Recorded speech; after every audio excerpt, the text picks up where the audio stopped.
एक गांव में एक चुड़ैल का साया था। वो चुड़ैल रूप बदलने में माहिर थी। वो अक्सर रूप बदल कर लोगों का शिकार करती थी। धीरे धीरे चुड़ैल से परेशान होकर लोगों ने रात में घर से निकलना ही बंद कर दिया और एक तांत्रिक को बुलाकर गांव के चारों तरफ एक सुरक्षा घेरा बनवा दिया, जिससे कि चुड़ैल गांव के अंदर ना आ पाए। एक रात चुड़ैल शिकार की तलाश में बैठी होती है। अरे ये क्या हो रहा है? अब तो गांव वालों ने घर से निकलना ही बंद कर दिया है। अगर ऐसे ही रहा तो मैं तो भूखी मर जाऊंगी। मुझे कुछ तो करना होगा। ऐसा सोचकर चुड़ैल गांव के अंदर जाने की कोशिश करती है, लेकिन जैसे ही वो सुरक्षा घेरे के पास पहुंचती है, उसे जोर का झटका लगता है और वो दूर जाकर गिरती है। अरे मर गई रे। ओ, मेरी कमर तोड़ डाली इस बिजली के झटके ने। लगता है इन कमबख्त गांव वालों ने गांव के आसपास सुरक्षा घेरा बना लिया और अब मैं अंदर नहीं जा पाऊंगी। अब मेरा क्या होगा? लगता है मुझे भूखा ही रहना पड़ेगा। ऐसा कहकर चुड़ैल वहाँ से जाने लगती है, लेकिन तभी वहाँ एक मोबाइल बजने लगता है। चुड़ैल हैरान होकर मोबाइल के पास जाती है। अरे ये क्या भला है और इसमें से आवाज क्यों आ रही है? इसे उठा कर देखती हूँ। फिर चुड़ैल उस मोबाइल को उठा लेती है और देखने लगती है। तभी उसके हाथ से किसी आदमी का नंबर डायल हो जाता है और दूसरी तरफ से किसी आदमी की आवाजें आने लगती हैं। चुड़ैल आवाजें सुनकर सोचती है, लगता है दूसरी तरफ से कोई आदमी बात करना चाह रहा है। क्यों ना इस आदमी से बात की जाए। ऐसा कहकर चुड़ैल उस आदमी से बात करने लग जाती है और उसे गांव के बाहर बुला लेती है। वह हरिया होता है। वो भी चुड़ैल के बुलाने पर गांव के बाहर आ जाता है। मजा आ गया। इतनी रात में लड़की का फोन आया और उसने मिलने के लिए भी बुला लिया। आज तो मजेदार इलू इलू करूंगा। बस आ जाए एक बार। तभी चुड़ैल उस आदमी के सामने आ जाती है और बोलती है, मैंने ही बुलाया है तुम्हें, चलो इलू इलू करते हैं। चुड़ैल को देखकर हरिया डर जाता है और वहाँ से भागने लगता है। मर गया रे, भागो यहाँ से, इलू के चक्कर में फंस गया रे, मुझे छोड़ दो, जाने दो। लेकिन चुड़ैल उसे पकड़ लेती है और मार डालती है और बहुत खुश होती है। बहुत ही सही चीज है ये मोबाइल तो। एक फोन करो और बस आदमी खुद ही चला आता है मरने के लिए।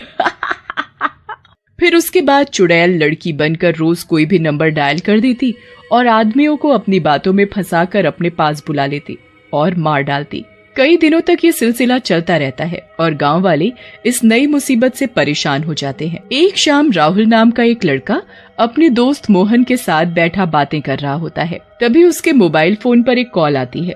अरे इतनी शाम को किसका फोन है? कौन फोन कर रहा है मुझे?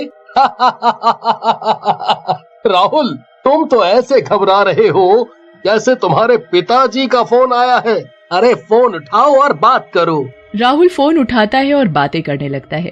दूसरी तरफ से लड़की की आवाज सुनकर खुश हो जाता है और मोहन को बोलता है, सही कह रहा है मोहन, तू दूसरी तरफ से लड़की का फोन है और मुझे मिलने के लिए बुला रही है अभी। मैं तो चला।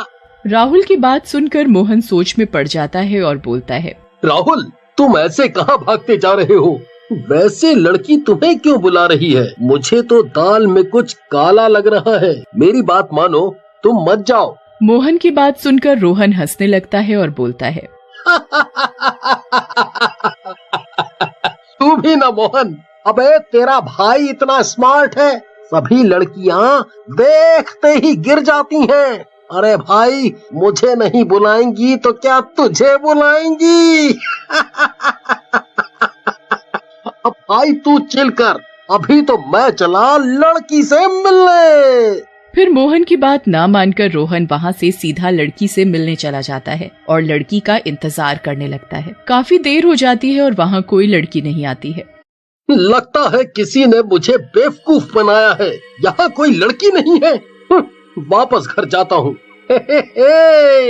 लगता है इस लड़की ने ही मुझे फोन करके बुलाया है।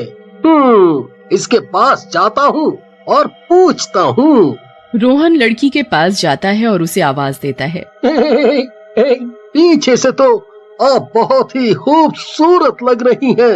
लगता है आपने ही मुझे फोन करके बुलाया था। अब आप मुंह छुपा कर खड़ी हो। कम से कम अपना खूबसूरत चेहरा तो दिखाओ। आप तो बहुत ही मजाकिया हो। लो देख लो मेरा खूबसूरत चेहरा। जैसे ही लड़की पलटती है, रोहन की सिट्टी पिट्टी गुल हो जाती है। उस लड़की का चेहरा एक चुड़ैल में बदल जाता है। चुड़ैल, ये तो चुड़ैल है। मम्मी बचाओ, मुझे बचाओ। लेकिन चुड़ैल रोहन को पकड़ लेती है और बोलती है, कहाँ जा रहा है मेरे मन चले, इधर तो आओ जरा। ऐसा कहकर चुड़ैल रोहन को मार डालती है। अगले दिन रोहन की लाश गांव के बाहर मिलती है। मोहन रोहन की लाश देखकर रोने लगता है और बोलता है, बोला था इस मनचले को कि मत जा, लेकिन एक फोन कॉल में लड़की से मिलने के चक्कर में चला गया और देखो मारा गया ना, मारा गया। मोहन की बात सुनकर वहाँ खड़े गांव वाले मोहन से सारी बात पूछने लगते हैं और मोहन भी उन्हें रात में हुई सारी बात बता देता है, जिसे सुनकर गांव वाले बहुत डर जाते हैं। ले भाई, अब यह रह गया था। अब मोबाइलवा से भी चुड़ैल फोन कर रही है और लोगों को मार रही है। भीमा की बात सुनकर पास में खड़ा राजू भी बोलता है, सही कह रहे हो भीमा भैया, कौनों तरह से इस चुड़ैल को गांव से बाहर किए थे। अब ना जाने कहां से ये मोबाइल वाली चुड़ैल आ गई। अब क्या करें, किसी के बुलाने पर नहीं जाएंगे हम तो। हाँ। फिर गांव वाले वहां से चले जाते हैं और डर के मारे रात में किसी का फोन नहीं उठाते। एक रात भीमा का फोन बजता है। भीमा फोन उठाने जाता है, तभी उसकी पत्नी दुलारी वहां आ जाती है और गुस्से में भीमा को बोलती है, कहाँ जा रहे हो फोन उठाने? इसी झाड़ू से इतना पीटूंगी ना कि अकल ठिकाने आ जाएगी। बड़ा चले हैं फोन उठाने। अगर चुड़ैल का फोन हुआ तो चलो चुपचाप बैठ जाओ। अरे भगवान, तू भी ना जरा सा कुछ होवत नहीं है। गोवर्धन पर्वत उठा लेती है।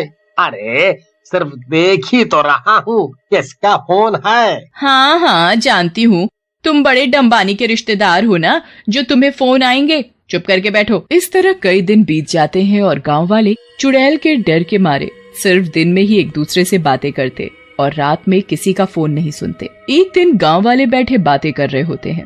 अरे भैया, ऐसे कितना दिन चलेगा? इस चुड़ैल के डर से तो रात में या तो फोन उठाते नहीं या तो स्विच ऑफ करके रखना पड़ता है। हाँ भीमा, सही कह रहे हो तुम। जिंदगी ही खराब हो गई है। और सुना है भैया, तुम्हें रात में भौजी ने भी मारा है? राजू की बात सुनकर वहाँ खड़े सारे गांव वाले हंसने लग जाते हैं। तभी वहाँ राजू की पत्नी रज्जो आ जाती है। बहुत मजाक उड़ाना आ रहा है तुम्हें भीमा भैया का, ये नहीं कि चुड़ैल से कैसे निपटना है। तुम सही कह रही हो, हमें इस चुड़ैल से तो निपटना ही होगा। अगर आप लोग सुनो तो मेरे पास एक योजना है। फिर भीमा अपनी योजना रज्जो और गांव वालों को बताता है। उसी रात भीमा के मोबाइल पर चुड़ैल का फोन आता है और चुड़ैल भीमा को मिलने के लिए बुलाती है। लेकिन भीमा के बदले रज्जो और दुलारी चुड़ैल से मिलने के लिए गांव के बाहर जाती हैं। उसके पीछे पीछे भीमा और बाकी गांव वाले भी जाते हैं। रज्जो और दुलारी को देखकर चुड़ैल बोलती है, अरे तुम दोनों औरतें कहाँ से आ गई? मैंने तो आदमी को फोन किया था। तुमने जिनको फोन किया था वो हमारे ही पति हैं और उन्हीं को बचाने के लिए हम दोनों यहाँ आई हैं। और अब तुम्हारी खैर नहीं, तुम दोनों मारोगी मुझे। आज तुम दोनों को ही मारती हूँ। लेकिन तभी सारे गांव वाले वहाँ आ जाते हैं और चुड़ैल को घेर लेते हैं। गांव वालों को देखकर चुड़ैल बोलती है, लगता है आज सारे गांव वाले ही मरना चाहते हैं। कोई बात नहीं। लेकिन तभी भीमा चुड़ैल के हाथ पर डंडा मारता है। चुड़ैल के हाथ से मोबाइल छूटकर गिर जाता है और राजू मोबाइल को जला देता है। ये तुमने क्या किया दुष्टों, अब तुम सब मरोगे। लेकिन तभी रज्जो और दुलारी के ऊपर पवित्र गंगा जल डाल देते हैं। चुड़ैल जलने लगती है और थोड़ी ही देर में जलकर भस्म हो जाती है।